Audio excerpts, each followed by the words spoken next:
आपण केबे भाबिछंती मात्र 100 वर्ष भितरे गोटे सुनार चढ़ई भली देश केमिति कांगाल होई पारे। हाँ, आज आमे सेई कहानी विषय जानिबा। आमे ठीक से ही 100 वर्ष को देखिबा 1757 रु 1857 जेतेबेले इंग्रेज मानकर आर्थिक नीति भारतर भाग्य को सबुदिन पई बदलाई देथिला। तेबे चलंतु एही यात्रा आरंभ करिबा। देखंतु आमर एही पूरा आलोचना सीधा सड़क भावे आम इतिहास पाठ्यक्रम उपरे ही आधारित। आमे चेष्टा करिबा प्रत्येक विषय को एमिति भाबरे बुझिबा जहा परीक्षारे लेखिबा पई बहुत सहज हेबो। एणु प्रतिटी स्लाइड उपरे टिके भलो भाबरे ध्यान देबा। एई प्रश्नटी ही हेउछि सबुठु गुरुत्वपूर्ण। भाबिले आश्चर्य लागे जेउ कंपनी केवल मसला आउ कपड़ा बेपार पई आसीथिला सेई ईस्ट इंडिया कंपनी केमिति एते शक्तिशाली हेइगला जे से पूरा भारतर अर्थनीति को निज आंगुठीरे नचेला। एही रहस्यर उत्तर आमे एही आलोचनारे ही खोजिबा। तेबे आजी आमर आलोचनार 5टी मुख्य बिंदु उपरे हेबो। सेमाने केमिति एक नुआ आर्थिक व्यवस्था आनिले, जमीरु केमिति टैक्स आदाय कले, आम देशर शिल्प को केमिति धीरे धीरे नष्ट करिदेले, देशर संपत्ति केमिति बाहर को चलीगला, आउ शेषरे ए सबुर परिणाम कौन हेला। आसंतु प्रथम भागरू आरंभ करिबा। एठी आमे बुझिबा जे ईस्ट इंडिया कंपनी केमिति निजर बेपारीर मुखा खोली एक शासकर रूप नेला। आउ तार लक्ष्य थिला मात्र गोटिए, जे कोनोसी उपाୟରେ भारत को आर्थिक भावरे शोषण करिबा।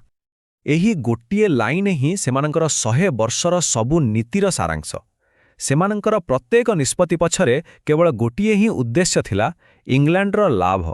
आउ सेथिपाई भारतर जेते क्षति हेले भी चलिबो।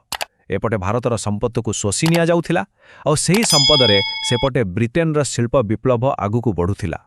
वर्तमान आसंतु देखिबा सेमानंक आयर सबुठु बड़ माध्यम कोन थिला। भारत थिला गोटे कृषि प्रधान देश, आउ एकथा इंग्रेज माने भल भावरे बुझी सारिथिले। सेमानंक पई भारतर चाष जमी ही थिला सुनार अंडा देउथिबा कुकुड़ा, आउ एही जमीरु ही सेमाने भू राजस्व नारे प्रचुर धन आदाय करुथिले। जदि सरल भाषा रे कहिबा ताहले भूराजस्व व्यवस्था थिला चासी मानकर परिश्रमर फल को लुटिबार एक सरकारी उपाय। एमिति एक सिस्टम तैयारी करा जाइथिला जहा सुनिश्चित करुथुला जे चासीर आयर सिंह भाग सीधा जाई कंपनीर तहबिल रे पहुंचिबो। एहाई थिला सेमानकर शासनर आर्थिक मेरुदंड। एही टेबुलटी को भल भावरे मने रखिबा दरकार, कारण एहा परीक्षा पई बहुत जरूरी। मुख्यतः 3टी सिस्टम थिला। प्रथम चिरस्थायी बंदोबस्त। एठी मझिरे थिले जमीदार आउ टिकसर परिमाण फिक्स्ड थिला। द्वितीय रयतवारी। एठी कंपनी सीधा सड़क चासी बा रयतकंठारु टिकस नेउथिला। आउ तृतीय महलवारी। एठी पूरा गा बा महल मिसिकी टिकस देउथिला। ना अलगा अलगा हेले भी सबुर उद्देश्य थिला गोटिए, चासी मानंकु शोषण करिबा। एही सबु नीतिर परिणाम कौन हेला भाबंतु थरे। जणे चासी निज रक्त को पानी करी फसल उत्पादन करुछि, किंतु फसल अमल परे तार बड़ भागटा टैक्स आकाररे चली जाउछि। बाध्य होई से साहुकार पाखकु धार करिबाकु जाउछि, आउ शेषरे सेही धारा सुझि न पारी निज बापा अजा अमलर जमी को भी हराउछि। एहा थिला सेतेबेले कोटी कोटी भारतीय चाषींकर कहानी, जहार परिणाम थिला भयंकर दारिद्र्य आउ बारंबार दुर्भिक्ष। एबे आसंतु सेही कला अध्याय विषय जानिबा जेउठी भारतर अर्थनीतिर मेरुदंड को जाणीशुणी भांगी दियागला। एही जुग को कुहा जाए विशिल्पायनर जुग, माने आम शिल्पर ध्वंसर जुग। तेबे एही विशिल्पायनम बा डी इंडस्ट्रियलाइजेशन रो अर्थ कौन? एहार सीधासळख अर्थ हेउछि भारतर पारंपरिक शिल्पगुड़िकु विशेषकरी आम बयन शिल्पकु गोटे योजना करी ध्वंस करिबा। एहार 2टी मुख्य उद्देश्य थिला। प्रथम भारतरु सस्तारे कंचामाल नेबा, आउ द्वितीय सेही कंचामाल रे ब्रिटेन रे तयारी होइथिबा जिनिसकु पुणी भारत बजार रे बिक्री करिबा। आउ एथिपाई सेमाने एक 2 महान नीति अपणाइले। गोटिए पटे इंग्लैंडर कल कारखानारू सस्ता मशीन तयारी जिनिस आनी भारतर बजारकु पूरा भर्ती करिदेले। आउ अन्य पटे भारतर हाथ तयारी उन्नत मानर सामग्री उपरे एते अधिक रप्तानी टिकस लगैले जे ताहा विदेश बजार रे बहुत महंगा होइगला। फलरे ताकु केही किणिले नाही।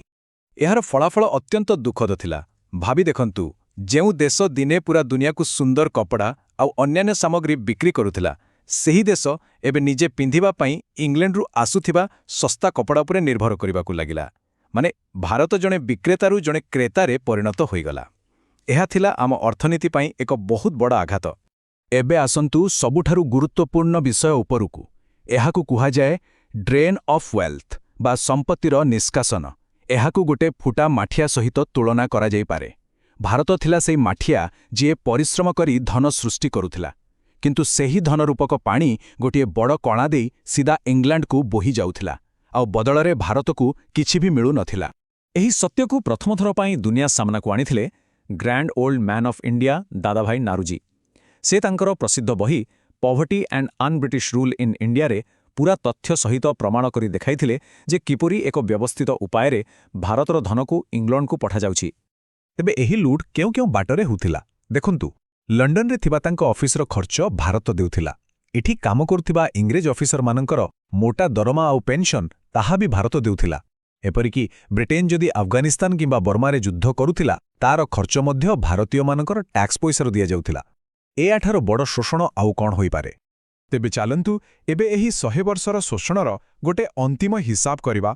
ଏହିସବୁ ନୀତିର ମିଳିତ ପ୍ରଭାବ କ'ଣ ଥିଲା? 1857 ଆସିବା ବେଳକୁ ଭାରତର ଅବସ୍ଥା କେଉଁଠି ଥିଲା? ଆସନ୍ତୁ ଦେଖିବା। ଏହି 100 ବର୍ଷର ଶୋଷଣର ଫଳାଫଳ ଥିଲା ଅତ୍ୟନ୍ତ ଭୟଙ୍କର। ସାଧାରଣ ଲୋକ ବହୁତ ଗରିବ ହୋଇଗଲେ। ଦେଶର କାରିଗରମାନେ ନିଜର ଜୀବିକା ହରାଇଲେ। ଶିଳ୍ପ ଧ୍ୱଂସ ପାଇଗଲା। କୃଷି କ୍ଷେତ୍ରରେ କୌଣସି ଉନ୍ନତି ହେଲା ନାହିଁ ଏବଂ ସମାଜରେ ସାହୁକାରଙ୍କ ଭଳି ଶୋଷକ ଶ୍ରେଣୀ ସୃଷ୍ଟି ହେଲେ। ମୋଟ ଉପରେ କହିବାକୁ ଗଲେ ଯେଉଁ ଦେଶ ଦିନେ ସୁନାର ଚଢ଼େଇ ଭାବେ ପରିଚିତ ଥିଲା ତାହା ଏକ ଆର୍ଥିକ ଭାବେ ଦୁର୍ବଳ ଓ ପଛୁଆ ଦେଶରେ ପରିଣତ ହୋଇଗଲା। ଆମର ଏହି ଆଲୋଚନା ଶେଷରେ ଗୋଟିଏ ପ୍ରଶ୍ନ ରହିଲା।